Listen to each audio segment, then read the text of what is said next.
ఎర్రచందనం స్మగ్లింగ్ ఆరోపణలు ఎదుర్కొంటున్న మాజీ ఎయిర్ హోస్టెస్ సంగీత చటర్జీ ఇవాళ చిత్తూరు జిల్లా కోర్టుకు హాజరవుతుందా లేదా అనే ఉత్కంఠ కొనసాగుతోంది. సంగీత రెడ్ శాండిల్ స్మగ్లర్ లక్ష్మణ్ భార్య. పోలీసులకు లక్ష్మణ్ దొరికిపోయి జైలుకు వెళ్లడంతో సంగీత కథ నడపడం మొదలుపెట్టింది. పెద్ద మొత్తం ఎర్రచందనాన్ని విదేశాలకు తరలించినట్లు తెలుస్తోంది. ఈ క్రమంలో కోల్కతాలోని సంగీత ఇంటిపై దాడి చేసిన చిత్తూరు పోలీసులు ఆమెపై కేసులు పెట్టారు.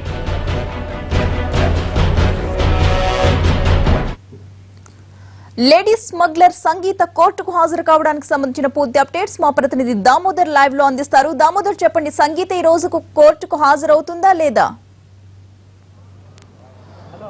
మమతా ఈ రోజు కోర్టుకు ఖచ్చితంగా కోర్టుకు హాజరు కావాల్సిన పరిస్థితి ఉంది. ముఖ్యంగా ట్రాన్సిట్ వారెంట్ కోసం గత నెల 10వ తేదీన చిత్తూరు పోలీసులు అక్కడ కలకత్తా కోర్టులో పిటిషన్ దాఖలు చేసిన సందర్భంలో ఇంటీరియర్ బెయిల్ ఆ కోర్టు ఇచ్చింది. అయితే ఈ నేపథ్యంలో ఈసారి మరోసారి ఆమె హైకోర్టులో ఫిల్ వేయనున్నట్లు తెలుస్తుంది. ఈ కేసు వివరాల గురించి పరిశోధన సాగించిన టాస్క్ ఫోర్స్ డిఎస్పీ గిరిధర్ ఉన్నారు. ఆయన అడిగి మరిన్ని వివరాలు తెలుసుకున్నాం. సార్, చెప్పండి, ఈ రోజు ఆమె కోర్టుకు హాజరవుతుందా లేదా, ఎటువంటి పరిస్థితుల్లో ఉన్నాయి? కలకత్తా ఇచ్చిన కోర్టు ప్రకారం అయితే ఈరోజు హాజరు కమ్మని ఇచ్చింది. మరి ఇంతవరకు 10:30 దాటిపోయింది, ఇంతవరకు రాలేదు. మరి ఈవినింగ్ లోపల వస్తుందా, లేకపోతే మరి ఏదైనా వేరే కోర్టు ఏమైనా ఇంటర్ఫియర్ అయ్యి బెయిల్ పీరియడ్ ఎక్స్టెండ్ చేశారా, లేకపోతే పూర్తి సమాచారం ఇంకా తెలియాల్సి వచ్చింది. సార్, మీరు ఆ రోజు ఎటువంటి ఇబ్బందులు ఎదుర్కొన్నారో, అరెస్ట్ చేయడానికి ఎన్ని రోజుల పాటు శ్రమించాల్సి వచ్చింది? అది ఒక పక్కా ఆపరేషన్ ప్రకారం మేము, మా ఇన్స్పెక్టర్ ఆదినారాయణ గారు, మా టీం అంతా వెళ్ళాము. ఈ నెల 6వ తారీఖు కలకత్తాలో ఆమె నివాస గృహంలో వెళ్ళి సోదా చేశాము. విత్ ఆల్ లీగల్ ఫార్మాలిటీస్తో చెక్ చేశాము. వేరియస్ డాక్యుమెంట్స్ దొరికాయి ఆమె దగ్గర. ఆ తర్వాత బ్యాంక్ లాకర్స్ ఇంకా ఆపరేట్ చేయాల్సి వస్తుంది, అది కూడా సీజ్ చేశాము. ఆ తర్వాత బ్యాంక్కి ఆమె పేరుతో గల వేరియస్ బ్యాంక్ అకౌంట్స్ కలకత్తాలో కూడా అవి కూడా సీజ్ చేశాము.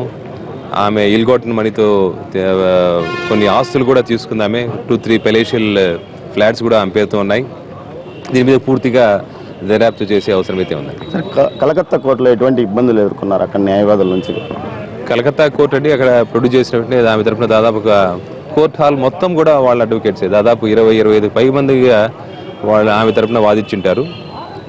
అట్ ది సేమ్ టైం మా వాదనలు మేము కూడా చెప్పాము. అయినా మా వాదనలు పక్కన పెట్టి ఆ కోర్టు అయితే బెయిల్ గ్రాంట్ చేసింది. సరే, ఆమె ఎటువంటి స్మగ్లింగ్ ఎన్ని సంవత్సరాల పాటు స్మగ్లింగ్ కార్యకలాపాలకు పాల్పడింది? ఆమె ఎంతవరకు డబ్బులు ఆర్జించింది? అది పూర్తిగా బ్యాంకు లాకర్స్ కానీ బ్యాంక్ అకౌంట్స్ కానీ పూర్తి సమాచారం రావాలి. ఇంకా ఈ స్టేజ్లో మనం చెప్పలేము. అన్నీ కూడా ఫ్రీజ్ చేయడం జరిగింది.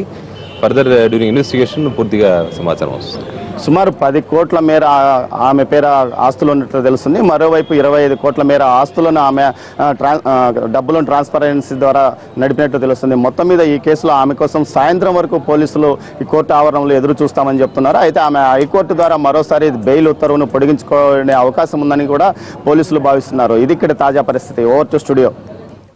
Right, thank you so much.